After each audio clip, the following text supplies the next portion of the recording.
Hello，同学们好，欢迎来到今天视频。Hello，是今天我的老毛为你们干อัตบาวิชาเช่นทำไมวันนี้เราชื่อหนึ่งเลิกยกจุดหมายมวยในขนมอัตบาวิชาเช่นคือสู้ตุได้บอกจีภาษาขมายเยอะคือระเบิดเพราะฉะนั้นบางทีการทำเป็นการมวยที่ประกอบจีบดาวจีสำคัญแต่เลยการกำหนดในโกได้ในเรื่องจุดเด่นอย่าง management ก่อนสกอร์อะไรไอ้เตเชีย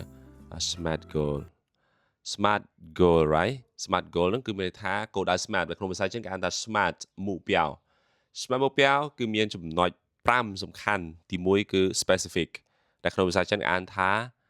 具體นั่นคือหมายถึงเจ๊แหละรอการกำหนด goal ได้บ่อยยังเธอแต่มีเพียบเจ๊แหละชับล้อถ้ายังจังเธอไอ้คือเป็นประกาศนี่คือจุดจำนวนสำคัญแล้วซึ่งจัง explain ในช้อยเนี่ยคือซึ่งใหญ่คล้ายๆนะให้ว่าจังเมื่อประธานนักเรียนไว้โชว์ในของอินเทอร์เน็ตให้ปราบเปียท่า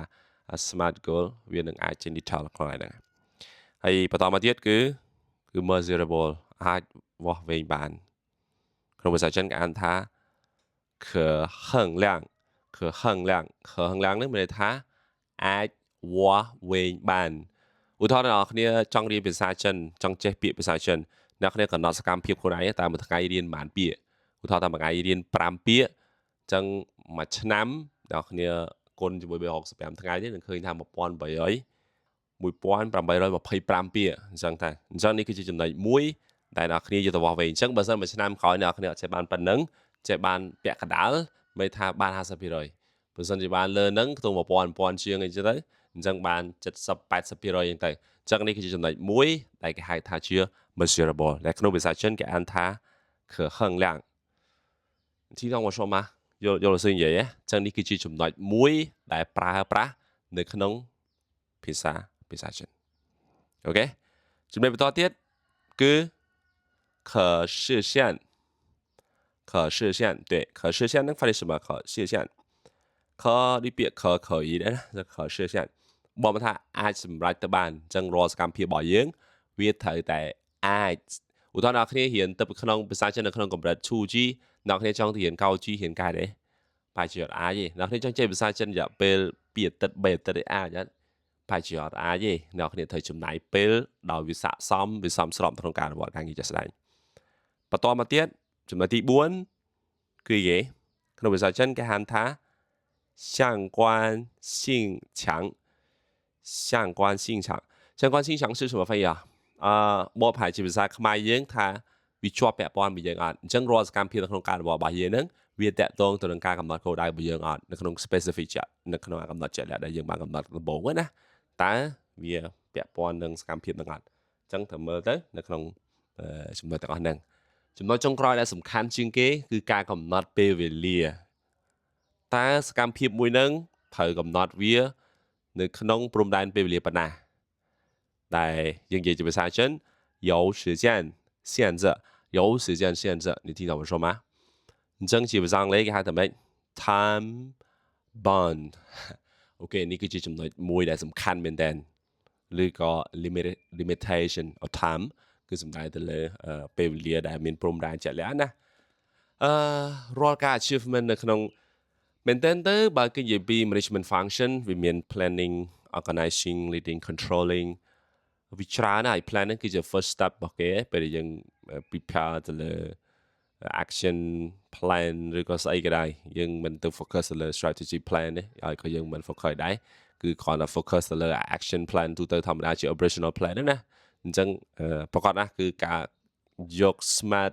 goal อยู่ตัวปลาคือเรื่องสำคัญ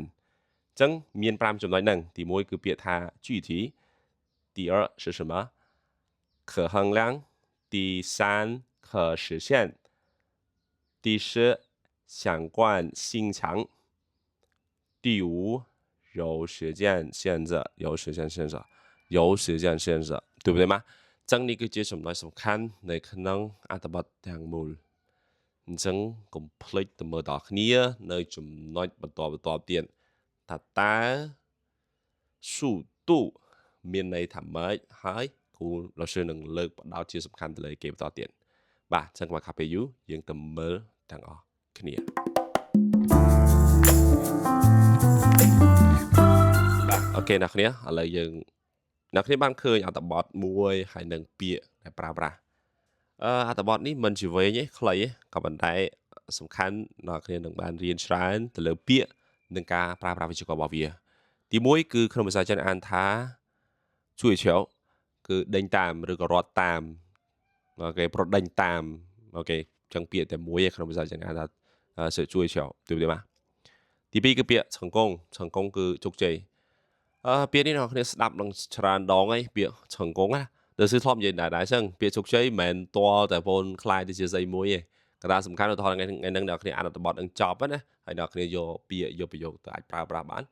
អាហ្នឹងជាការជោគជ័យរបស់យើងហើយយើងអាច achievement មួយបានហើយទី2是什么第3是什么过程គឺដំណើរការណាដំណើរការអ្នកគ្នាថែមការដំណើរការទេដំណើរការ速度គឺល្បឿនហ្នឹងហើយល្បឿន speed ណាក្នុងភាសាអង់គ្លេសហៅ speed អានេះ in process អូខេ success អញ្ចឹងគឺជាពាក្យវិទូទៅក្នុងការប្រើប្រាស់重要是什么重要บอกมาថាសំខាន់ important ហើយពាក្យថាតោលូផ្លូវភាសាខ្មែរយើងប្រហែលជាស្ដាប់ទៅអ្នកខ្លះក៏ថាផ្លូវដើរអញ្ចឹងណាអានេះគឺផ្លូវឬក៏វិថីណាគឺរបៀបរៀបរយដែលយើងត្រូវធ្វើឲ្យមួយផ្លូវដែលយើងទៅណាផ្លូវដែលយើងត្រូវទៅជាអ្វីណាអញ្ចឹងក្នុងភាសាចិនគេប្រើពាក្យថាតោលូអាពាក្យលូទៅទេហ្នឹងក៏វាបកថាផ្លូវដែរផ្លូវដើរផ្លូវយើងក៏ប្រើពាក្យលូដែរឧទាហរណ៍ថាចៅលូសាំងតើណាចៅលូសាំងដើរលើផ្លូវណាអញ្ចឹងប្រើបានទូទៅធម្មតា前进是什么的前进គឺឆ្ពោះទៅហើយពាក្យ寓意គឺចាំបាច់នៅក្នុងការប្រើរៀងច្រើនបន្តិចគ្នាយើងក៏ប៉ុន្តែសូមជឿមើលទៀតណាចឹងនេះគឺជាចំណុចសំខាន់មួយនៅក្នុងអត្ថបទភាសាចិនរបស់យើងដែលប្រើពាក្យថា殊ទូនេះឯង殊ទូទេ在追求成功的过程中កន្លែងនេះអ្នកគ្នាឃើញពាក្យចៃឃើញពាក្យចៃមួយហើយពាក្យថា的过程中过程中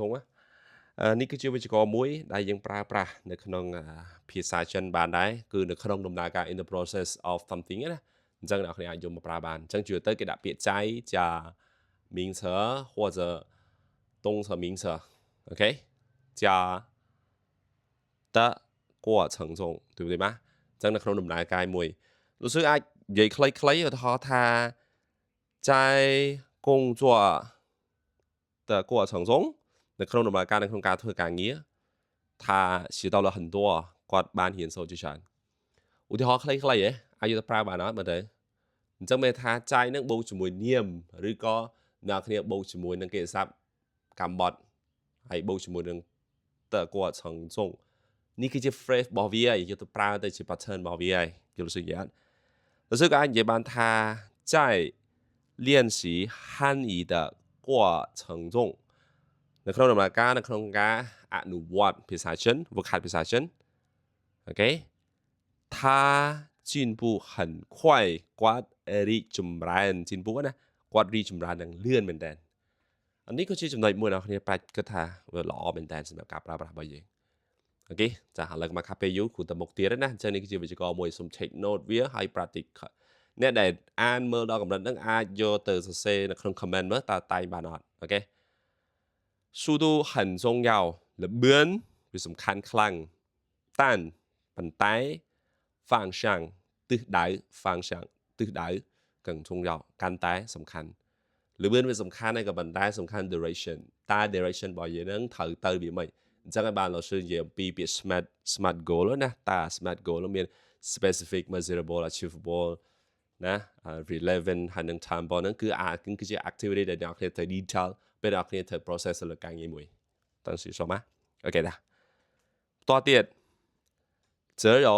在正确的道路上前进则有在正确的道路上前进对不对吧អូខេកន្លែងនេះមានពាក្យ则有មួយពាក្យ则有ហ្នឹងគឺទៅមានតែអូខេការឈ្មោះទៅនៅលើផ្លូវដែលត្រឹមត្រូវមានតែការឈ្មោះទៅនៅលើផ្លូវដែលត្រឹមត្រូវអានេះនៅក្នុងទម្រង់របស់វាអ្នកគ្នាអាចប្រើពាក្យ则有បូកជាមួយនឹងក្នុងភាសាចិនហៅថា条件បូកជាមួយនឹងគេហៅថាលក្ខខណ្ឌ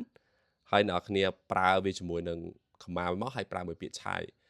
អានេះគឺជាទម្រង់របស់វាជាវិជ្ជាករដែរណាអ្នកគ្នាអាចយកមកសរសេរបាន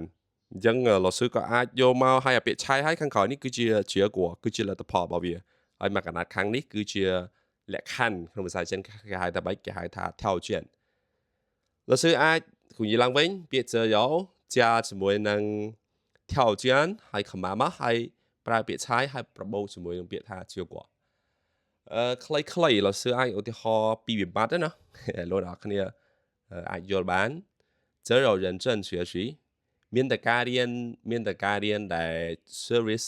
ច្បាស់លាស់ទេ OK 这个才会有好的成绩才会有好成绩ទើបមានលទ្ធផលល្អប្រសើរទីតើ是什么 OK 只有努力មានតែការខិតខំប្រឹងប្រែងទេ才会成功ទើបសម្រេចលទ្ធផលទើបសម្រេចភាពជោគជ័យសម្រេចជោគជ័យទើបជោគជ័យអត់សឹងនិយាយខ្លីៗឧទាហរណ៍ផ្ទាល់អ្នកគ្នាស្ដាប់បងទៅហើយយកទៅប្រើទៅអូខេតោះអញ្ចឹងកន្លែងនេះគេថាម៉េចមានតែការឆ្ពោះទៅនៅលើផ្លូវនៅលើវិថីមួយដ៏ច្បាស់លាស់ត្រឹមត្រូវលបឿនទើបពីគេទើបមានភាពចាំបាច់ឬក៏លបឿនទើបសំខាន់តើយើងទៅលើយើងធ្វើសកម្មភាពត្រឹមត្រូវតើអ្នកគ្នាធ្វើសកម្មភាពត្រឹមត្រូវទើបលបឿននៅក្នុងការសម្រេចលទ្ធផលមួយនឹងទទួលបានយល់ឃើញទេបើអ្នកគ្នាចង់ចេះចិនអ្នកគ្នាទៅធ្វើសកម្មភាពខុសពីការរៀនភាសាចិនមើលអត្ថបទចិនស្ដាប់ចម្រៀងចិនមើលរឿងចិនអីហ្នឹងមើលរឿងមិនទៅមើលរឿងអីទៅមើលរឿងដើម្បីរៀនណាអញ្ចឹងវាអាចអញ្ចឹងទៅមានថាបើខុសពីសកម្មភាពពាក់ព័ន្ធនឹងភាសាចិនវាធ្វើឲ្យអ្នកគ្នាមិនអាចចេះភាសាចិនបានទេខ្លីៗទៅអត់អូខេចឹងនៅក្នុងចំណុចនេះមានប៉ុណ្ណឹងចឹងមាន2វេយ្យាករណ៍ដែរទី1គឺពាក្យថា在什么什么的过程中ហើយមួយទៀតគឺจะ有什么什么什么在什么什么ចឹងនេះជាចំណុចសំខាន់បាទនេះគឺជាចំណុចចុងក្រោយនៅក្នុងអត្ថបទរបស់យើងតោះឥឡូវអ្នកគ្នាមើលពាក្យរបស់គ្នាទី1គឺពាក្យថាជីសទោះបីជា坚持បន្តតតាឈានដល់目标គោលដៅ真正ពិតតងលីការលើកទឹកចិត្តមួយទៀតគឺពាក្យថាម៉ាងមូងងឹតងងល់问ស្ថិរភាព对不对吗你看这个课文有什么的这个即使走得慢បើទោះបីជាដើរយឺត这有原则ដរាបណានៅតែបន្ត也就能到达目标能牵得到គោលដៅទីតើ是说吗អានេះស្តៀងវេយ្យាករណ៍មិញណាយើងស្តៀងគ្នាគឺពាក្យថាចរោហ្នឹងគឺយើងប្រើខាងក្រោយវាយើងប្រើជាមួយពាក្យថាដែលគេហៅថាលក្ខខណ្ឌ条件ហើយមែនតើទៅខាងក្រោយនេះគឺជាគួររបស់វាគឺជាលទ្ធផលរបស់វាដែលទទួលបានអញ្ចឹងកន្លែងនេះវេយ្យាករណ៍នេះគឺប្រើមួយពាក្យជាវមុនយើងប្រើពាក្យថាចរោហ្នឹងយើងប្រើជាមួយពាក្យថាឆៃប៉ុន្តែនេះយើងប្រើជាមួយពាក្យជាវទីតើ是说吗អញ្ចឹងនេះជាចំណុចសំខាន់មួយចាំពេលក្រោយឡំទៅលើលើកនៅក្នុងអត្ថបទវិជ្ជាករមួយ MC ជំរុញនឹងទៅទៀតហើយសង្ឃឹមថាអ្នកនឹងអាចយល់បន្ថែមពីលើចំណុចហ្នឹងណាគេមានចម្ងល់ណាអាចសួរបន្ថែមបានតាទៅមើលបន្តទៀត真正的动力ការលើកទឹកចិត្តមួយដែលពិតប្រាកដ不是盲目的快វាមិនមែនជាការធ្វើអ្វី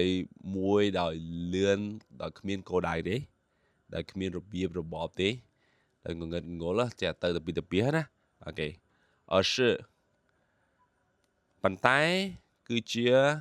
ការឆ្ពោះទៅមុខដោយស្ថិរភាពអូខេប៉ុន្តែការឆ្ពោះទៅមុខដោយស្ថិរភាពអូខេអញ្ចឹងលោកស៊ុនមានប៉ុណ្ណឹងចោះនៅក្នុងចំណុចនេះហ្នឹងហើយបើសិនមានសំណួរសម្រាប់អ្នក comment នៅក្នុងវីដេអូក្រោមវីដេអូហើយបើសិនជាចូលចិត្តសូម like subscribe សម្រាប់វីដេអូបន្តជួបគ្នានៅវីដេអូបន្តទៀតបាយជម្រាបលា拜拜